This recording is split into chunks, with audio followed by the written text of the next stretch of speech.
Ipa ipu singi khubam thidokuna tungi mirol amagi damak ningthina ngak selga thamlasi haina athoba singi liklam thiba lof manipur gi president tekcham nandona haikre ngarang Assam gi Kasar district gi manung chanba leng on the bi pat pangthokiba langban haisoi tamagi thoram ama athoba singi liklam thiba lof manipur nasinduna pangthokiba thoram amada wafam asi nandona phongdokibani thoram gi manung channa apunbagi mifam amasu athoba singi liklam thiba lof manipur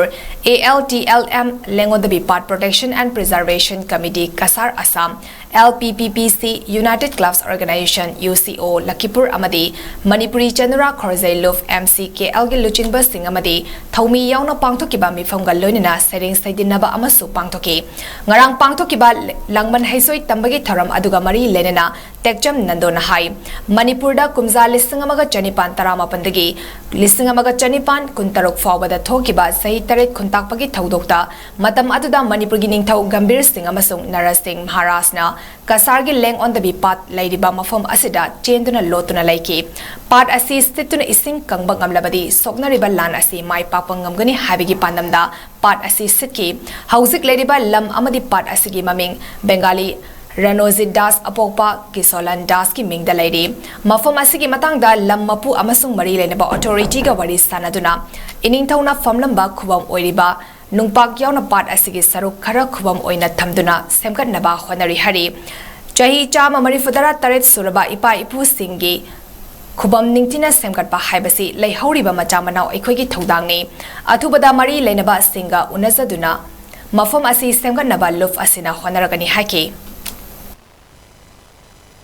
आइबा Langone तबि policy Manipur इतिहास का तम सागोनबा अदोनबा मफम अमनी अफम असे हिदा इंदो गंबी सिंग अमदि nursing अनीना Langone दना सिलगा पालेसीना करिगुबा कंगबा तारगदि जै तेरे खुंतापदा अखोइगी तोरी इरि चलिबा अखोइ अवाना सेदो खुदिमक मदो माइतिबा पिबा नंगनी हाबि वफलो चप चाना चेनबा करिगुबा ngамद्रगदि मदो खन माइतिगनि हाबि वफलो पोखिबा मदुन मरम मोइरगा आइबा पार्टीदा खुनंग चांगम लोमिनखिबा अदुमा फबमनि अदु लाचनगे वफमदि ngasi wa manipurda tangdulai tadaba amaga kano tawto matamsida akhoi apunba sakta mamagi ga iruinana haiba policy sida akhoi punjanna wasak lominaba ireipa irangi damakta akhoi tawon tokdo daita du lomina tai dun lai habi wakolonji miyamda message pinanaba I wakolonda akhoi policy da lachabani Thoram aduda sarugya kiba United Clubs Organization Lakipur Assam gi president Kanta Khaidimna phongdokibada leng on the bi pata leiriba ningthau singi khubam ase silchar gi revenue circle gi record ta thibada phangbangamde adubul lam asigi maming da leiriba Ranozit na maite gi khubam oina pinaba apamba phongdorokpa amade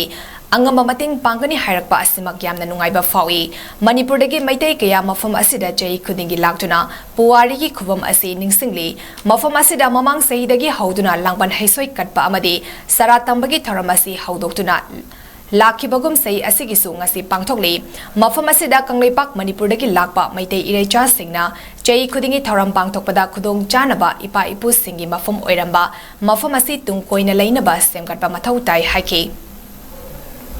Moina leiram ma posak sia ai khoina mu ai khoi gi khutta mu hanjan ba haibani ai khoina moidi leiba natraga tan ba nataba ai khoi gi hanjan ga da posak to ai khoina tan jabani masi mati ai khoi tangai phatana ai khoi masi kan da jate asi gi nungpak si nung si gi manakta kana kuma mi amatta moi sai gi mi amata changde ai ki na changde ai khoi gi masi lai ba sing ya ai khoi gi nanna pai na tawi adu moi kana kuma matana ngasi bo sokti moi na ningthau ki kubam ni masi kari gumba ma akoina pairu ga kari gumba langja bama kari gumba ta salang bana ma tar pujai haina jamna kai hangoina akoi di respect to bi haita akoi mapang che